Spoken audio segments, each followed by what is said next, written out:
Mylène Baudry, Anne Sevilla, Mayano, Isabelle Frigou, Isabelle Michel, Eva Pop, Cécile Martinez, Mas de l'Almanar, Henri Roche, Arnaud Faupin, Claudine Ménard, Nadège Verlag. la vie affective et sexuelle, c'est un droit. C'est un droit pour tout le monde. La question, effectivement, c'est comment ce droit peut s'exercer, mais c'est un droit à la base. Il faut pouvoir respecter les désirs et les droits et les envies de chaque personne. Mais c'est que chacun puisse, au mieux de ses aspirations, accéder à ses désirs et à ses besoins. Nous, on a mis en place des classes externalisées en milieu ordinaire. L'avantage pour les enfants handicapés, il y a une insertion sociale qui se fait. Ils jouent avec des enfants de leur âge. Ça leur permet aussi de sortir de l'établissement médico-social.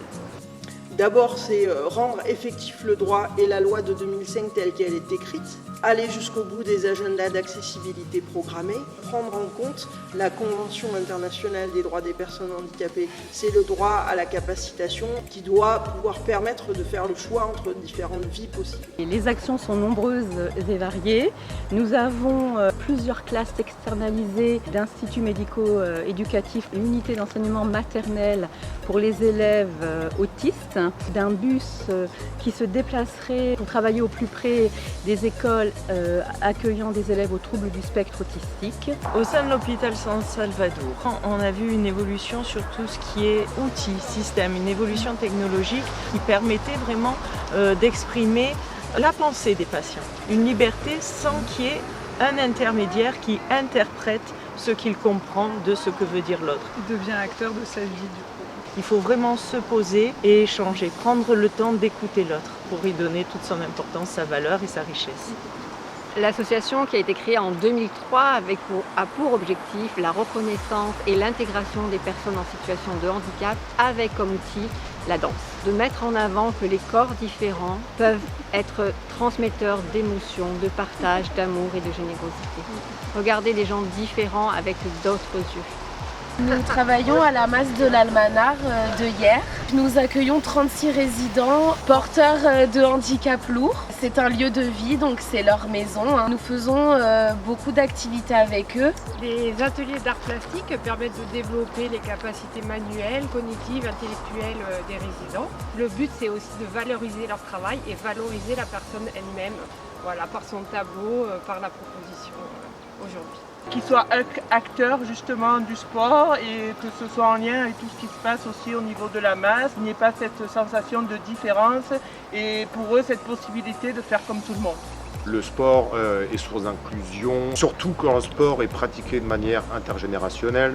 Et si à un moment donné, les personnes en situation de handicap peuvent également pratiquer avec les personnes valides, on a une richesse d'informations pour les personnes en situation de handicap, mais surtout pour les personnes valides, de faire connaître une personne qui a une différence et qui pratique avec ses capacités et qui montre qu'avec ses capacités, elle est capable de faire beaucoup de choses. Sur le plan social, il y a effectivement, grâce aux manifestations, une rencontre de population. C'est aussi une promotion individuelle, une gratification et puis quelque part des échanges, des comparaisons, un affrontement très amical et bien sûr qui permet à la personne de s'exprimer au mieux dans un contexte de partage. Au travers d'Isatis, on met en œuvre différents types de logements pour les personnes en situation de handicap psychique, des foyers d'accueil médicalisés où les personnes vivent et où elles ont des activités. On a des résidences, donc ça permet d'avoir un chez-soi, de ne pas se retrouver complètement tout seul dans les démarches administratives, dans la connaissance qu'on peut avoir de sa ville, dans les capacités à sortir et profiter de la vie. C'est toujours un rendez-vous incontournable pour les professionnels, ça permet de se rencontrer, d'avoir des temps d'échange, de prendre de la distance avec notre exercice professionnel, avec des thématiques très diverses, l'inclusion dans le logement, l'inclusion par le travail, l'inclusion par le sport également. Donc ça a été très riche d'échanges et très riche de contenus thématiques, pédagogiques et scientifiques.